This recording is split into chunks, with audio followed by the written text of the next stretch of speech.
Right? As we have said, we're going to learn now.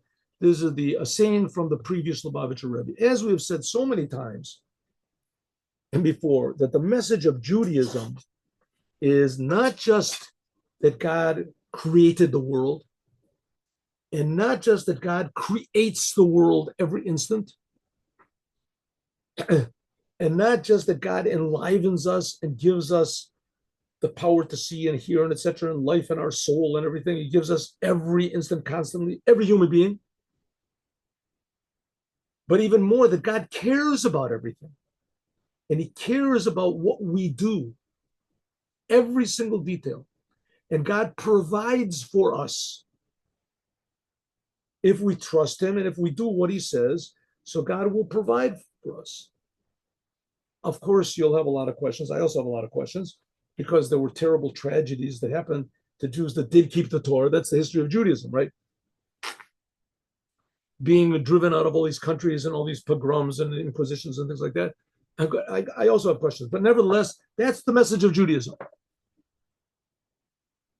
Okay, now there's what's called, to show you how much God cares about everything, is God is personally involved in everything that happens in the world.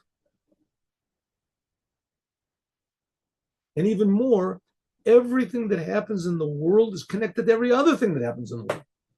It's one huge, how do you say, symphony. We're talking about every little bug in the Sahara, whatever it's the Sahara Desert or whatever it is, every little frog in the Amazon River or something.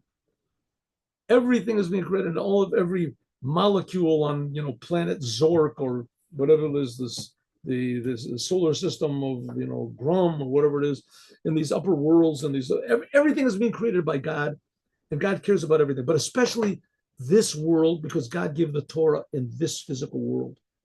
And here's where man is, and here's where the Jewish people have to convince man they have free will to do what it says in the Torah. Okay. But in fact, everything is being directed by God in a way that totally leaves a room for free will. How this is, don't ask me to explain it. Greater people than me have admitted that there's no possible way that this could possibly be explained, but it's definitely true. And that we call this hashgacha pratit. There's no better translation for it than what's called individual divine providence. Providence. I guess providence means that everything is sort of determined or directed or whatever by God. In any case, man's steps are directed and established by God. That every single soul has to purify and improve something specific in a particular place. How do we know where that place is? Says the Rebbe, since the world was created, that which needs purification or improvement waits for this soul to come and purify it or improve it.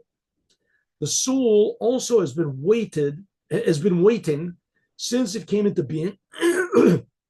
Since Adam, it says that Adam, first man, contained all the souls in the world, for its time to come into the body so that it can complete its task of purification and improvement assigned to it. And God brings things about that people meet their assigned task.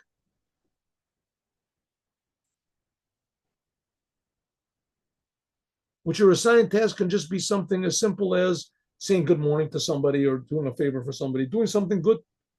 And this constantly happens. So